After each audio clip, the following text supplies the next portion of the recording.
Still time for Montreal. Here goes Suzuki down the near side. Passes back. Matheson shot, scores! Off the zone entry, Mike Matheson finds some daylight on John Gibson, and it's 3-1 Montreal. I think it's just an ongoing relationship where we're going to keep building, but I think we're already in a good spot where we get along great, and our games, I think, complement each other pretty well. That is the voice of one Mike Matheson, who earlier at 11 o'clock, and there were talks before that, signed his deal with the Montreal Canadiens. He signed a 5-year, if you haven't heard it, a 5-year, $6 million per year contract extension with the Montreal Canadiens. And obviously this was a talking point since the start of the season. And as he continued to show his value and just, how well he and Noah Dobson play together, and especially the timeliness of it too, right? Like they clicked off the rip. Like they showed that, okay, this is different. It kind of started to become a no-brainer that Mike Matheson should be signed to an extension. And it's funny, Pete, because you mentioned earlier that before the season started, you probably felt otherwise. Yeah. And a lot of people did, right? In the middle of the summer, we had discussions about Mike Matheson and whether or not he should be signed to an extension. And there were people on both sides. There were people on both sides that felt like, no, don't do it. Yes, do it. And I don't think it took long for Canadiens fans to realize that, no, we need to keep this guy. Yeah, and again, dating back to even the playoffs of last year, the fact that Mike Matheson was de facto your number one D-man, playing all of those minutes against the Washington Capitals, and it just seemed as though they needed something more, that he couldn't be your top guy. But now you get Noah Dobson in the offseason, you sign him to that big deal, $9.5 million per over 8 years. I mean that is massive. And then playing those two alongside one another. We had Chris Meany on before at around 11:40. Could check that out on iHeart.ca.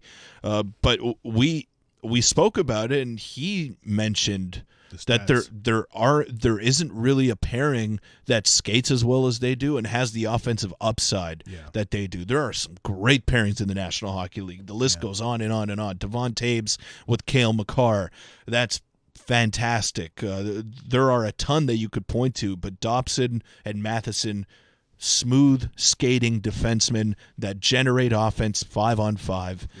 And for a guy that plays as many minutes as he does, it's an absolute bargain. I don't care about the age. I don't care about the term. This is going to age well. So if you're worried about year 5, don't worry about that. Just enjoy years 1 to 4. And you brought up a great point about how he's not that old. He's not 35 and he just signed a 5-year deal. He's 31, right? And he you would hope that he doesn't tax and get loaded with a lot of minutes. And obviously a guy like Kaden Guhle, who we will talk about, can stay healthy to alleviate some of those responsibilities and those minutes off of a guy like Mike Matheson, because when you can use him and not overwork him, it's better. And for the years that you're talking about, sorry, not the years, the money, Kaden Guhle makes 5.5. And he signed that deal, what was it, 2 years ago, a year and a half ago? And he's never in the lineup.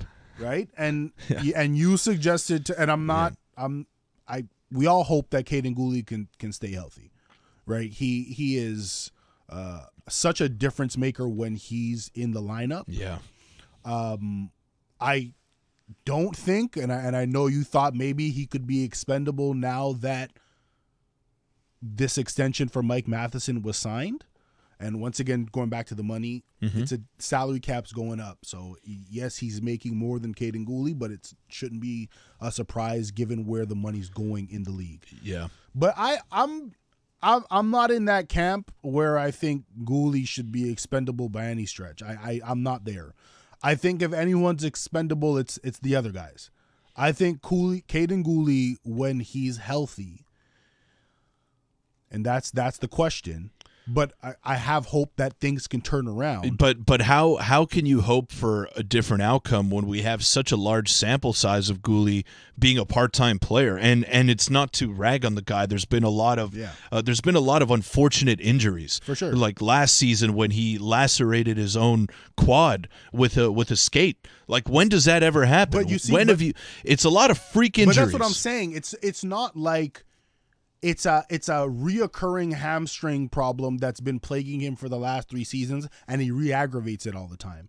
Like you said, it's a freak thing. I know, but I think you can't control that. There's nothing he can do differently to prevent that. Like that is, it's fluke, right? And at the end of the day, he's 23 years old. I know, it's not Luca. Like he's 29. I know, Luca. But let me say this. 70 games in a season before. Let me say this. I think the reason why I'm concerned is because of the way that he plays. He plays such a heavy, bruising style of hockey that maybe that's your fate right there. You know, you play that physical style. You're going 100 miles an hour every single time you're on the ice. You're giving it everything you got. And some guys just can't handle the rigors of an 82-game season. I mean, I think Kirby Dach has had a lot of unfortunate injuries too. With him, though, it's the knee that keeps plaguing him. Right, but that's different. But it's always the same guys. Patrick Laine misses extended time, which is why you bring up the concerns of Mike Matheson playing all those minutes. I don't look at his age as a determining factor here. I look at the fact that he's only played significant minutes in his career once you got recently. So the mileage is not as high as his age.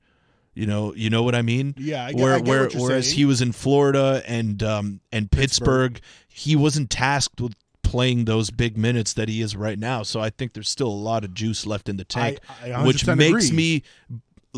leads me to believe that Kaden Guhle and or Adam Engstrom or Arbor Xhekaj or Jaden Struble, take your pick, are expendable. I think those other guys, it would be less out of the question. But for Guhle, it's just, how do you fill that void of what he brings to the team, right? And I know you're talking about his style of play, but look at a guy like Brendan Gallagher, especially early on in his career. Look at his style of play, right? He was banging bodies. He was in front of the goaltenders as a smaller guy. And sure, he's missed games, don't get me wrong, but he's also played 82 games 4 times, and he's played 81, and he's played 77. He's a small stature guy who bangs bodies and gets physical.